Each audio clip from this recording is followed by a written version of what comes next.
మేము కొంతమంది చనిపోవచ్చు, కానీ ఈ భావజాలతో పనిచేసే వాళ్ళు రేపు పుట్టుకొస్తారు, ఈ సమాజం నుంచే పుట్టుకొస్తారు. అయితే మీరు హింసా మార్గాన్ని వదిలేసినట్టేనా? హింసతోటి సాధిస్తాం అనుకున్న మార్గాన్ని వదిలేసినట్టేనా? మేము ప్రజల మధ్య పనిచేయాలనుకుంటున్నాం, ప్రజాస్వామిక పద్ధతిలో పనిచేయాలనుకుంటున్నాం. పరిస్థితులు మారినాయి. మారిన పరిస్థితులకు తగ్గట్టుగా మేము పనిచేయాలని పార్టీ ఆలోచిస్తున్నాం. అంటే పార్టీలో సిద్ధాంతపరమైన విభేదాలు ఉన్నాయంటారు కదా, ఆ విభేదాలు ఏంటివి, అసలు ఏం జరుగుతుంది పార్టీలో? ఇప్పుడు ఆ విషయానికి సంబంధించి అనుకున్నప్పుడు అవన్నీ ఇప్పుడు లోతుగా అంటే పార్టీ మీకు అందరికీ తెలుసు, మీడియా లోపల చీలిక వచ్చింది క్లియర్, పార్టీ లోపల అంతర్గతంగా చీలిక వచ్చింది క్లియర్.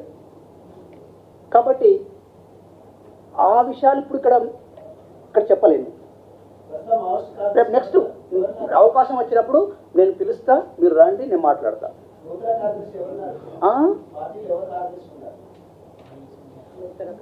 దేవ్జీ అండి, సిపిఐ మావోయిస్ట్ పార్టీ ప్రధాన కార్యదర్శిగా ఉన్నవాళ్ళు ఎన్నుకున్నారు అతన్ని. ప్రస్తుతం తిప్పరి తిరుపతి క్లియర్.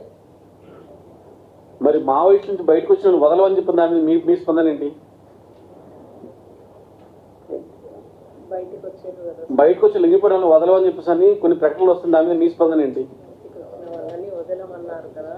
ఇప్పుడు పార్టీలో చీలిక వచ్చింది, వాళ్ళకి చీలిక వచ్చింది కాబట్టి ఎవరి మార్గంలో వాళ్ళ మార్గం వాళ్ళు ఎంచుకున్నారు,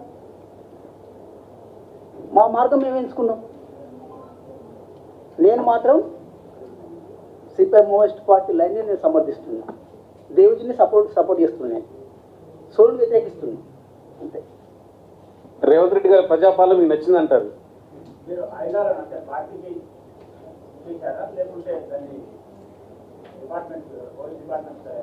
వాటికి అప్పగించచ్చు. ఇప్పుడు మీరు ప్రజల కోసం పనిచేస్తానని చెప్తున్నారు, మావోయిస్ట్ పార్టీ వెనకాల ఉన్నారని మీరు భావిస్తున్నారా? గత 15 సంవత్సరాల నుంచి రిక్రూట్మెంట్ కానీ ఇతరత్ర చూస్తుంటే మావోయిస్ట్ పార్టీలో చేరడానికి ఎవరూ వెళ్ళలేదని చెప్పేసి డీజీపీ గారు చెప్పారు, వాస్తవం కూడా అదే విధంగా ఉంది.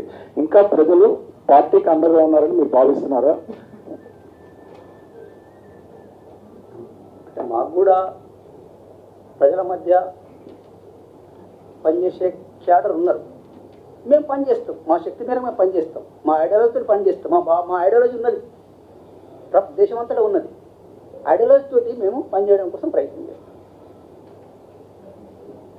Ideology So thank you very much for coming for this press conference. Thank you.